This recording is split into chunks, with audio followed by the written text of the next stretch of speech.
As Tekken 8 ushers us into the climactic final stanza of the Mishima blood feud, what better time is there to look back at the origins of the series, the origins of the Mishima story, and the game changer that Tekken was, narratively and mechanically, back in the mid-90s and up into the present day. Kicking off with Tekken 1 and looking at the landscape of video games and fighting games at the time, you had quite a bold move on the part of Sony and indeed Namco by partnering together and breaking into a market that was already saturated with popular titles which even today remain household names. Street Fighter, Mortal Kombat, Virtua Fighter, Fatal Fury and Samurai Shodown were each vying for attention and immensely popular in arcades and across home consoles. And so Sony, attempting to break into the games industry with their debut Sony PlayStation console in 1994, were rightly, but not without difficulty, looking for a range of IPs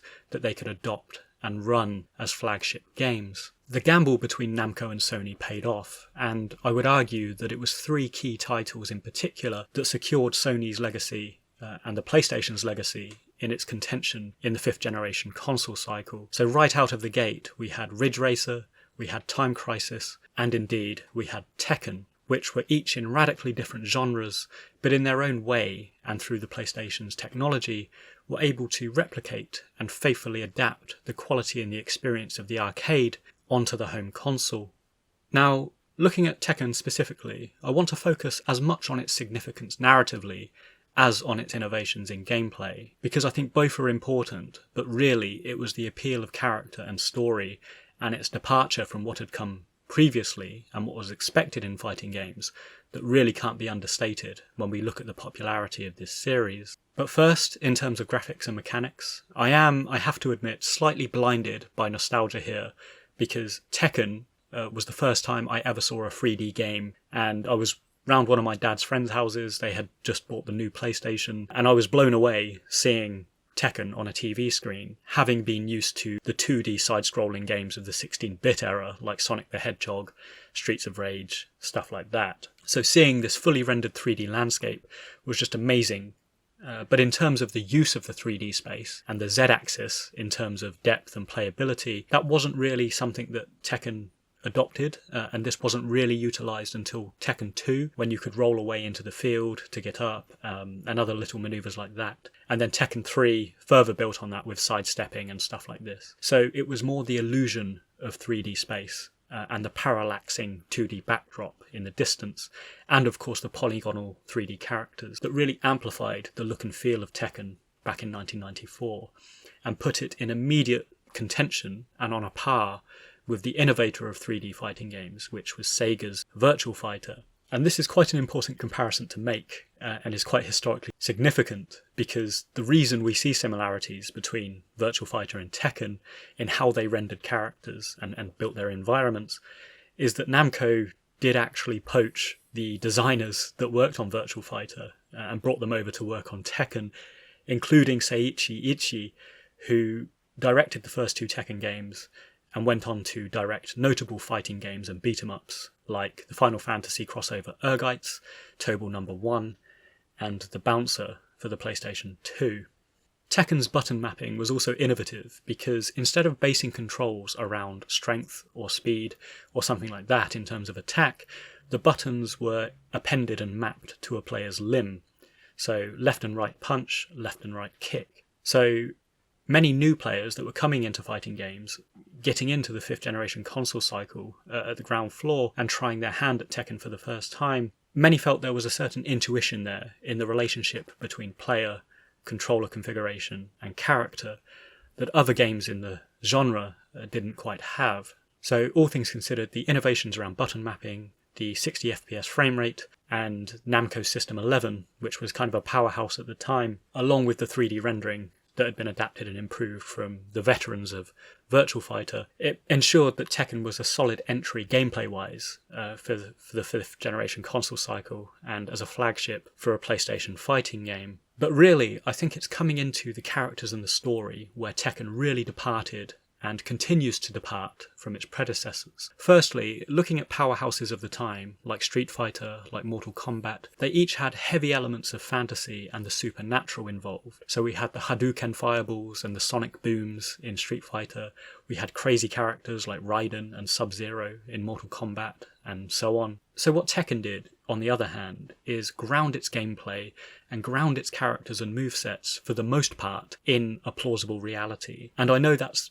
difficult to believe now, with all the devils flying around in Tekken 8 and blowing up cities and stuff. But it's important to note that since the beginning, this was a gradual and progressive arc towards the supernatural that Tekken had. And it was based not on the gratuitous supernatural for no reason, but rather in a dark moral struggle between our central characters over the first 3 games, in an otherwise plausible and relatable world. So, looking at Tekken 1, almost all of our characters have plausible fighting styles based in the real world. They have plausible names like Michelle Chang or Nina Williams,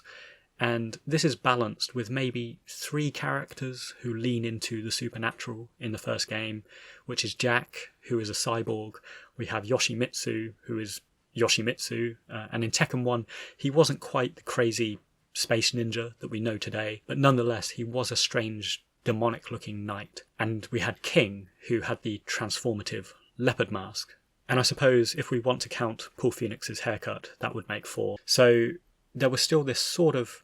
abstractness to Tekken 1, but it was skewed much more in favour of realistically translating real-world fighting styles, plausible characters, into the game world, which hadn't really been done before. On top of this, and personally I don't know the precise history of unlockable content in fighting games or video games, but Tekken was definitely one of the first to have unique sub-bosses for each playable character who could then be unlocked and played as from the character select screen. So this was the good old days when player skills unlocked new characters instead of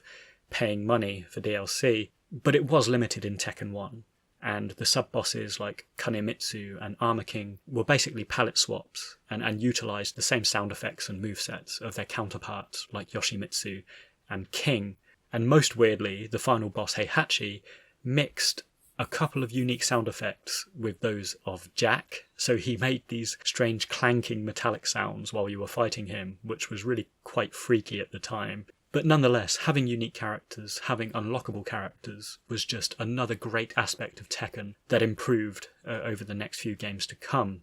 Turning now to the story, this has always been the major differentiator with Tekken, starting in the very first game, because where beat-em-ups and fighting games through the 80s and 90s really thrived on clear-cut, benevolent good guys fighting against arbitrarily evil bad guys in a very black and white sort of sense, the Tekken story kicked off with Kazuya Mishima, the central character, who was this brooding, vengeful martial artist on a quest for revenge against his father. And many of us who are familiar with Tekken's long-running Mishima feud today, and this cycle of family violence that has been playing out for years, it may just seem familiar to us now, because this is the 8th game that we're now arriving at, and the franchise is 30 years old, but it can't be overstated just how innovative and different this was at the time, where we had heroic characters like Ryu or Akira Yuki on a quest to master themselves, master their martial art, and defeat the bad guys. But now instead we have Kazuya Mishima, who is supposed to be a hero, but he's driven by revenge, and he's on a mission to kill his father. And indeed, turning to the canonical ending of Tekken 1, this brutal FMV, which sees him throw his defeated father off a cliff before smiling at the camera, really sets the scene for the sort of characters that we're dealing with here. So, by 1994 standards, it was innovative and refreshing to see a fighting game where the central character wasn't a hero character, and indeed the only truly good characters, in a moral sense, were actually on the peripheral of the story. So guys like Yoshimitsu, like Michelle Chang, like King. And while story, or at least story delivery, was quite sparse at the time, and the main understanding that you got of Tekken 1 and many fighting games was through the instruction manual, the opening FMV, and the ending FMV, rather than the narrative slides and cutscenes and stuff that was introduced from Tekken 4 onwards. it was a bit harder for players to grasp the story unless they were really kind of striving for it. And actually, Seiichi Mishima had virtually no characterization at all in Tekken 1 and was just this really scary, unexpected final boss. But nonetheless, it was a really fresh take on fighting games and the fighting game genre that laid a solid foundation and a strong basis for the excellent Tekken 2, which was released the following year. And it took this struggle between father and son, between Seiichi and Kazuya, in a new and unexpected direction, as we will see. So, yes, looking back today, playing Tekken 1 today, it is limited technically, but viewed with some historical context and taking ourselves back to the time, it really was a narrative and thematic departure from what had come before, with this brutal, amoral protagonist in the form of Kazuya chasing down Seiichi. And it was a fervent stab at balancing plausible fighting styles and plausible realities with the effects and the cool-looking abstractions that are part and parcel of the fighting game genre. So there we have it, my first instalment of a look back at the Tekken series. If you got this far, thanks for listening, and if you enjoyed the episode, please consider subscribing, and check back soon for an upcoming look at Tekken 2.